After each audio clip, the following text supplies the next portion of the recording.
Guys, it's me again, Orcslayer. What is where we last left off? Deku had just helped successfully defend the city from Gol and his Red Legion. And this time they will help the other city and such survive Gol's onslaught and even repel them. And with severe damage to the city and it being not as developed, I believe I said this, I'll be straight up honest with you. I accidentally deleted the last part because I had to go look at the other video, and apparently I accidentally pressed retry and not save. But with that, I'm trying to remember all I said, and I'm doing a fantastic job. I'm not really. Him eventually learning that they are starting to make moves on Deku's side, and so he has to leave. All Might not wanting this, but he has no real choice. Nana Shimura and them all separating, and she goes on with the story as she usually would. And yeah, that's pretty much it. And after this, I'll probably be saying, sorry guys, I had to go look at the other video. But again, sorry for the inconvenience. So, I forgot what I said at the very end of the video because I've been thinking about the second part, this part all day, not second part. So, as I said in the last video, the attack on the city didn't go well, and thus I explained it to you earlier. And I'll scratch what I said. It did not fall. It wasn't very much taken, but I'll say it was severely damaged. Sorry for the misconception and my bad memory. But what Deku does in this situation, after Nana Shimura actually talks with Hawthorne a bit, says, hang on, do we have a transmission from, can we get connected to his lines from this place? I think we should, as he encrypts the message and hacks into his thing, sending out a message to, excuse me, Deku, Panther, and it's like, this is Davix of House Panther. Who am I speaking with? This is Nana Shimura. Nana Shimura, is Deku there? I repeat, is Deku there? And he's like, as he shouts for Toga and like handing it this. She's like, who's this? This is Nana Shimura. Her instantly recognizing the name, and as it's being said, Nana, you're alive. Deku said he saw you got tossed off Gol's flagship. It's like, he's not wrong, but I'm still kicking. And I got my light bat somehow. He's like, great. So, what do you need? Like, listen, the farm. She's like, you need help transporting supplies, defenses, what? We can get you it. As she's like typing in like something on a code, getting Deku on the line. It's like, hello? It's like, Deku. Yeah, he's like, and gets the location of the farm. We're sending transports there. Tell Hawthorne to meet them at this part at ETA 600, I guess. They'll have a while to get there, and the covert operations that we'll have to do will require a lot of time. But note that we won't be able to provide as much support as we'd like to. We're stretched thin right now, trying to help multiple cities, trying to help the other city, as well as keeping multiple refugee camps afloat. This is very difficult, and I hope you two acknowledge this. Serena Hawthorne, is it? Yeah. I'll be sending Davix there to help you. I believe is that the name I gave. It's like Davix and Sharik? Shavix? Davix and Shavix? Something. Davix will be there to assist you. Understood? He's like, yes. Good. Nana, do what you need to do. I'm doing what I can from here. Deku has gone into battle against the Cabal several times over and looting their sweet new technology that he's decking out his own army with. After several combat engagements, looting everything he can, Gol hearing the reports and understanding, and speaking to the consul. Consul's like, we need to find them and crush them. Gol's like, it matters not. He will steal as much as he can. But I understand now why he is so formidable to the dust giants, sand eaters, and the rest of the legions. It's like, he is but a common pirate, no different than the rest of his wretched species. He's like, true, but there may be place in my empire for him. It's like, oh, he will play a key factor, and he's the one offering up the most resistance, aside from the 3 houses that we have here. And at this moment, the reef is having a big time, because if I remember correctly, I don't know, I've tried looking for information, but it doesn't tell me what happened to the reef during the Red War, from what I try to look for. But it says that Primus, the Cabal, and the Prison of Elders helped the Red Legion somehow and caused some damage, I guess, which I'm not entirely sure how that played out. So forgive me for not talking about that, because I myself am ignorant of the events that took place. But with all that happening, Deku hears of the new reef being trashed. He wants to send support up there, but he can't. Like, at most, he actually gets in contact with some of, and it isn't completely lawless, as it talks about in the D2 or by Forsaken. It's like, thanks to the Red War and the Scorned Barons, it became a lawless frontier. That won't be the case in this time with Deku's little army bases or military bases on there that he has set troops upon. At most, he has like 30,000 fallen stationed across the reef, which, considering how expansive that isn't very much. Like, they did everything from prison guards to operations with corsairs and such. They were doing a lot. And with the whole prison break, my guess is that the whole Cabal doing some major things, they did get some serious damage upon them. So Deku sends what support he can to there and is rushing over dealing with a bunch of things. He's getting the city, his personal city system, like weapon systems, up and running. He has his fleet maintained around, like in orbit, like just around his city, ready to get into action. Skiffs and such and transport ships are going back and forth, with several human ships carrying humans, I guess, and setting them down in his city, having refugee camps around his sites cleared up, where they are fed and kept warm and such. Even some of the children start playing with the other fallen children, the Elixni children. Deku even smiling upon this, letting it known that at least in this small time of war, the children still play and have fun.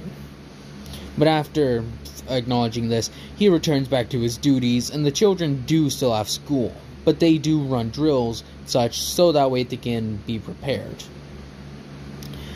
With the forces, they have energy shields and such up to prepare. Because from what I can remember, the Fallen do have energy shield technology that can take a beating. So they have several of these set up around the cities and such, ready to activate on a moment's notice. So with all this known and such, they are relatively ready to combat any threat. And they even have the Cabal shields up and running, like up and such, so that way they can act quickly. They have machine gun turrets with heavy sluggers, and it just goes on and on with what he has equipped his troops with. Some of the newer technology they have, like the expanding shields, the little rail cannons, and the Centurions. I forget what those are called. Grenade launchers, I guess, is the best way to describe them. All those, and shotguns, like the Cabal shotguns. They have those too. They're decking out his entire army, and has actually started trying to create heavier frames to support the use of these heavier weapons. Trying to create his own heavy frames like Rasputin, but the best he can come up with is a very simplified, where it's more like on, if you have ever seen Terminator, where it fights the female Terminator, and how it has the tank treads and such, like that robot. That's what he pretty much has to use, but they're scaled upwards. And he tries to combine like a bunch of the fallen technology with human technology and Cabal technology. He pretty much does what the Cabal do when they integrate a new species, is that they try to cram each technology together. And he's pretty successful at it, creating like some, I guess, prototypes of heavy, like a mixture of heavy Cabal shank frames and such. Having them equipped with like the slug shotguns, having them equipped with those and such, and acting as like very heavy shock troops that even explode when they died, like the heavy frames. And Anna Bray and such, and thanks to Rasputin's satellites, because I don't know if he's entirely woken up or even has complete like notice of Deku, but he looks over Deku's design, somehow very stealthily, in fact, hacking into his network and looking over the designs and such that he has for them, acknowledging that these are very great designs. If it's not Rasputin, it's Anna Bray looking over them, acknowledging that these things Rasputin could do miracles with, acknowledging them and somewhat copying and pasting the designs, and eventually bring it to Rasputin. Nana Shimura has gone to Titan and has helped Zavala and them with their whole crisis, and now is on her way to Nessus to go and help Cade. With Deku and his teams doing so much work, they're running so far in between. Kirishima and Mina are constantly battling the Cabal for territory. Constantly.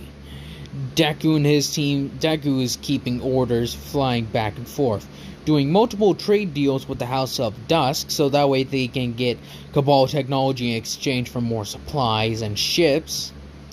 He's deploying the spider tanks in very tactful ways, with Kaminari's like pretty much go ahead, and also outputting more of these heavy prototype robots, I guess is the best way to describe them. He's doing the best he can with what little he's got to spare, at the very least, and is able to keep everyone's heads above the water for at least a moment.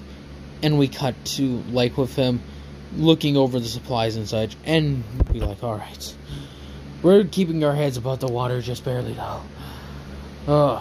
Nana Shimura then contacting him later, saying the Zavala has heard of the Almighty and such, and has sent him the information. Zavala trying, and All Might even at one point, trying to get him on board with the fact that they need to attack the Almighty. And Deku, hearing what it does, says, that is a terrible plan. We can't get the fleet ready and assault the Almighty. That thing may as well blow up the star, even if they have fail-safes enacted. And if I may say this, that's an idiotic plan. And first off, how the heck is that thing going to survive a point-blank blast from a star? Because I'm guessing that thing has to stay around the star at all times until it finally goes kaboom. So, what the... Is it just like they put it on a timer and they get everyone out, or what? Like, that's what he's curious about. And convinces Zavala down of doing this, and that they need to gather their strength more before they even attempt to assault the thing. And now we cut to Gaul, with him speaking to the speaker, questioning him about the whole thing, but then ask another question. What is the deal with the Panther? I can't do a Gaul voice, so I'm sorry. He's like, what do you want? Why do you partner with them? His race has caused you nothing but dread and strife. Why do you accept his help? Gaul, if you... He laughs and chuckles. Gaul, if you keep on judging people on their appearance, you'll never make friends. As Gaul's like, oh. He's like, he, out of everyone, knows what at stake and sees the pattern. If his race keeps fighting us, they will perish sooner or later. Despite their resilience, everyone has a breaking point. Even Guardians. As he's breathing very heavily. He's like, "We shall see, Speaker."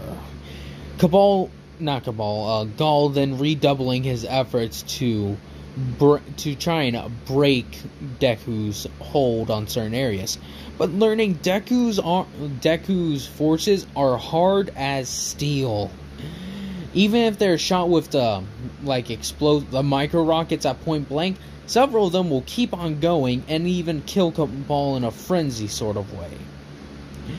His troops saying that they are the most terrifying and the most difficult race they have ever had to fight. At least Deku's are. The other ones, some of them can be quite poor. And he tries to deploy veterans that have quote-unquote survived battles with Deku. Several of them saying that if the Panther's here, they want a shot at. So he has not organized, or even does this whole thing, but he comes to the conclusion that they may be best suited for tackling Deku's fighters, because they know their tactics best, and have tried to adapt to it, and with the Red Legion's upgraded technology, well, they may do an even better job. They quickly learning that is not the exact case. In most cases, Deku's teams win. In a few losses that they have had, Deku's forces immediately make up for it, instantly and very swiftly, crushing the Cabal with a quick and swiftful... Sorry, I got a bunch of spit in my mouth from talking. With a quick and swift but very bloody defeat. So, the Cabal are quickly learning that Deku, even though he may not be there leading his troops, but they are still as tough as nails. Tougher even. And so they keep fighting forward, with eventually Nana Shimura gaining back the ground that they have lost to help getting Cade and eventually getting Ikora. And these, I guess, this takes over the span of a few months. Deku's house is tested to its absolute limits. To the very brink. And that is actually, and to cut back to other things, to show the more peaceful times of these. Kaminari and his teams are again being worked very hard to keep everything up and running for the constant ship repairments, tank repairments. Twice and Dobby at these points are pretty much just sent out as pretty much special commanders, keeping certain lines. Twice, even at one point, going toe-to-toe with another Blood Guard and killing them in single-handed combat. This may not be as impressive as Deku throwing Blood Guard around like they're nothing, but for Twice it's quite something. I haven't shown enough love to Twice in this yet. I may start doing that. With Twice in them and Dobby, well, his demolitions again are having a field day. They're just blowing things up again and again. And with the Cabal, and they keep on getting pretty much micro rockets and the missile packs. Oh, they are loving this, because think about it. And these missile packs can slow down time. Create little time distortions. His people are loving it. They're able to create so much stuff and blow so much up. Even at one point when Deku went to fight the Scorn and such, Dobby's, demolition teams that were fighting with the Awoken and such to help stop making a lawless frontier, they were doing great because the Mad Bomber and them had a field day just trying to blow each other up.